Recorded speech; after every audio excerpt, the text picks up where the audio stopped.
क्या नाम वाह बाबा गणेश भगवान रउआ के ऐसे ही भरत रही और रउआ हमार टोली भरत रही। बहुत ही अच्छे गायक, निर्गुण गायक, पूर्वी गायक मेरे बड़े भाई अर्जुन सवरिया, सुनील सवरिया जी आए हैं हम लोग के बीच में और भैया के अध्यक्ष के प्रणाम बा और कहे बकी से कि माटी के मूर्ति से टके मुस्काई कि अजब ही रूप सुहावला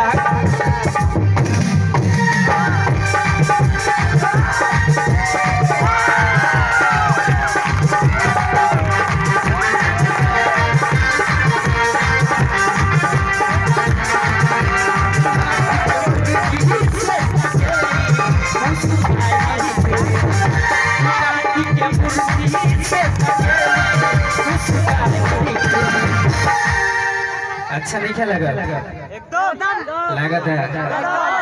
बोल सरवली मैया की, बोल सच्चे दरबार की। वाह वाह, देखिए भैया की तरफ से बहुत सारा प्यार आशीर्वाद और देखिए माता जी की तरफ से 101 रुपया और भैया हम अपने बुआ जी के घरे आए बने, ठीक है। और हमारे घर भैया जब मथौली से टेकुआ टर जाए तो विजयपुर बाजार है, वहाँ पे रोज मार्केट लगता है, बाजार में ही मेरा घर है, ठीक है। और कहे किससे कि अजब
और मेरे चाचा जी हैं और बहुत खुशी की बात है कि भैया संतोष भैया कि आज हम लोग घर पे हैं और बहुत सौभाग्य की बात है कि आप लोग के बीच में बहुत अच्छे कलाकार विपिन भैया बहुत सुंदर सुंदर गवैया हम लोग के बीच में उपस्थित वालों और कि हम तो पटना रहते हैं, हम पटना रहते हैं, वो तो मेरे चाचा जी का बहुत फोन आया तो मैं आ गया हूँ, बहुत प्यार मिलता है। और कहते कैसे हो आगे खाती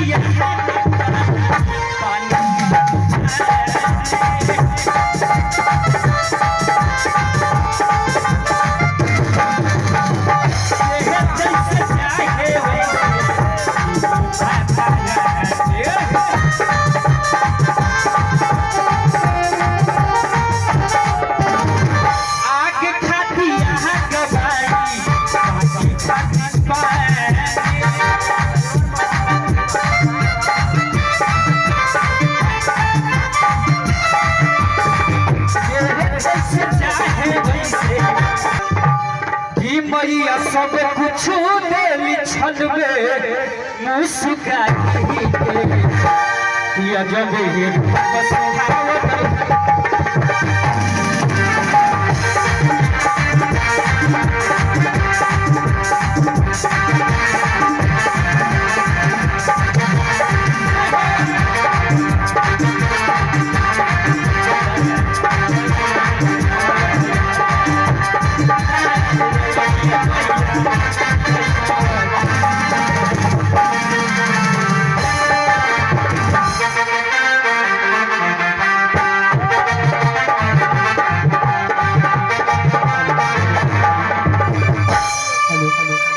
और देखिए मेरे बड़े भाई राजा राम पासवान जी जो गौरी बाजार और बहुत बड़े फ्लैट मालिक है जो गोरखपुर में, इनका बहुत बड़ा फ्लैट बन रहा है। प्रणाम भैया को सरकार कैसे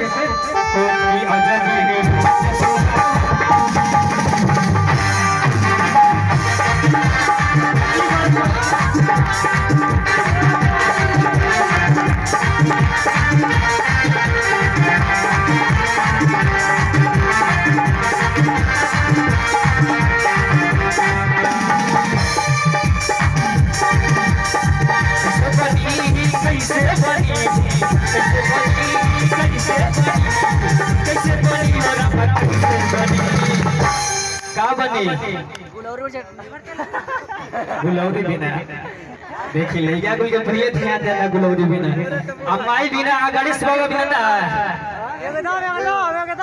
संतोष भैया बात याद आ गई विपिन भैया पहले के वो जमाना रहे, पहले के गीत ये रहे कभी राम बनी के बात के ध्यान से सुनब जा कभी श्याम बनी के चले आना प्रभु जी चले आना। अरविंद भैया और आज के सुनील भैया और आज के गीत का बा भोला जी पातर हो जहिबा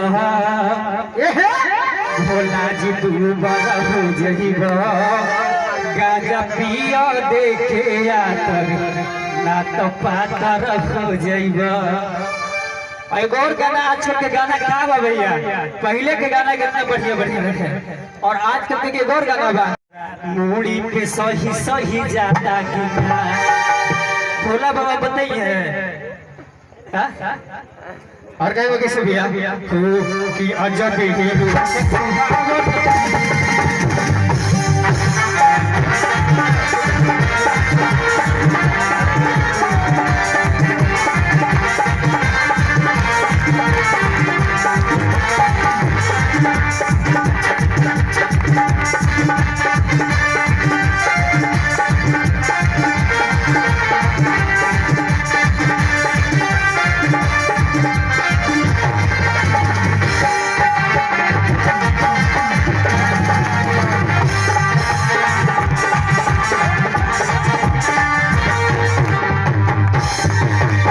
भाई की तरफ से बहुत सारा प्यार आशीर्वाद और घर में कैसे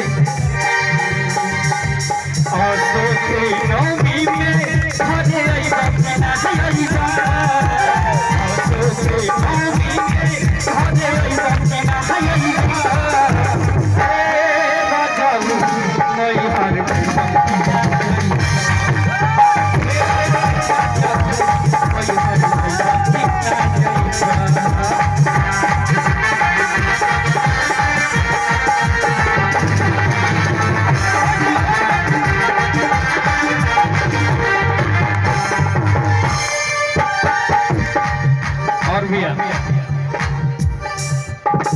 देखिए एक और गाना भी आ लगल है, चूंकि 2 गाना के टाइम बा विपिन भैया, उसके बाद दयानंद सोनी और मेरी 2 बहन और सुधीर समरिया और हम लोग के बीच में बहुत ही सुंदर नृत्य कन्या जी आई हैं हम लोग के बीच में, वो लोग भी हम लोग के बीच उपस्थित होंगे। लेकिन कहेगा कैसे जब बेटी बहन में शादी होला भैया और जब वो अपना ससुरा जाली आप लोग खातिर गीत बा, आप लोग के और गीत होला कि निमिया के डाढ़ हमैया और लावेली झूल हवा हो की झूली झूली ना। और जब कहीं शुभ कार्य होला कि हमारी चाची जाली तो पता हुआ थे गावली निमिया के डाढ़ हमैया लावेली झूल बाकी झूली झूली ना मैया गावेली गीत आखी झूली झूली ना।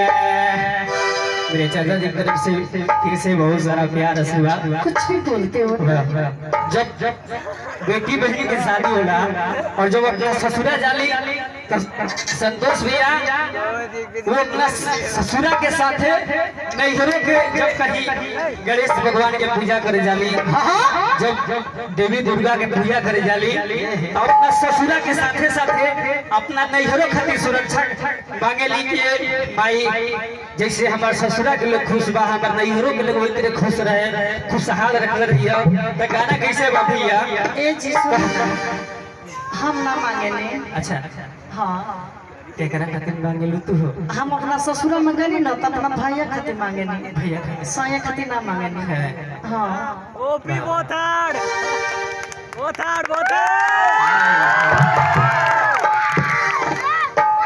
एक तो उहे हाल बा कह दी, लेकिन मूर्ति लागल बा भक्ति में कार्यक्रम होता। अरे बच्चा बोल दे हमारा आशीर्वाद बात बोल दे।